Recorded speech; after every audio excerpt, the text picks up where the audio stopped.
Sampson. Sampson? Yes, ma'am. Okay, there it is. Okay. All right, I'll put a note in there for the driver. All And with your phone number in that side, too. All right, dear. Thank you. You're welcome, sir. Thank you very much. Bye-bye. That is for the client's job, carport. So their slab's getting poured tomorrow, as long as the rain don't hurt us. And then we're just doing a simple 2-inch tube carport for Mr. Klontz. Mr. Klontz. So I've been doing construction since I was about 16 years old. Whenever you come in, you look at it and you're like, man, 16, how'd you do that? Well, I dropped out of high school halfway through, it was 10th grade. Stuff what I learned, we took in School of Hard Knocks, you know?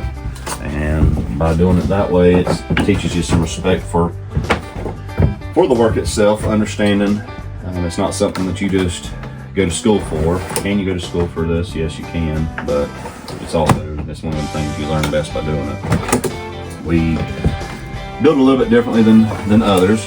I'm not saying that we're the best out there, but there's reasoning for pricing being higher than others. You get somebody to come in and throw a deck together real quick, and then later you want to enclose that thing and make it an actual heated, conditioned area. May not be able to do that, you know. So we got to beef up the floor system and support the walls. The footers is a big thing, so we like digging big footers. That way you don't ever have to worry about if something was to happen, like the addition happened, you could do that. Log cabin restoration, we have it.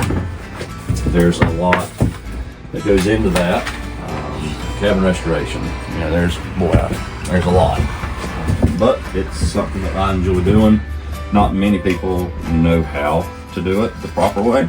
Common sense goes a long ways with that, but you also got to use the contractor's mindset and the way of thinking on how that goes. You know, regular framing, you have where it comes in, everything's stacked on top of a stud. Well, with log cabin, everything's horizontal. You know, you got your load bearing points on each side of your doors, your windows, and then your corners. Well, if you take and decide, hey, I'm just gonna take that log out there and put another one in, it's gonna collapse. You know, it's gonna move and you gotta raise it back up. Really a bunch of different issues. So that's where you actually have to sit back and think. As the saying goes that we use a lot, is a job worth doing is a job worth doing right.